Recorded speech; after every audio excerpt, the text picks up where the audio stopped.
এই যা জলগুলা ভরে নিয়ে আসবি যা। এই তোমার কি কোনো কাজ বাজ নাই? শুধু বাথরুমে জল ভরা, বোতলে জল ভরা। সামনে পরীক্ষা, গ্রুপ স্টাডি করবো, মৌমিতা এক্ষুনি এলো বলে। গ্রুপ স্টাডি করবে? এই রইল হাতায়, বান্ধবী এলে গ্রুপ করে জলটা ভরে আনবি।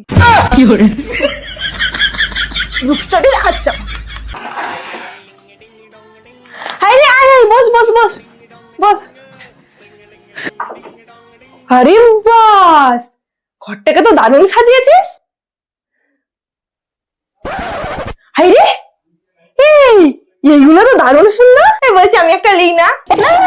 ওইগুলো আমার রাখ রাখ রাখ। তাহলে তাহলে এই দুটোর মধ্যে যে কোনো একটা দে। না না না, এগুলো আমার পছন্দের ভাই, এগুলো দেয়া যাবে না। দে না রে একটা, কি সুন্দর কিউট কিউট। তাহলে অন্তত বল এরকম জিনিস কোথায় পাবো? তাহলে এই ভিডিওতে কমেন্ট কর, তাহলেই পেয়ে যাবি। সত্যি?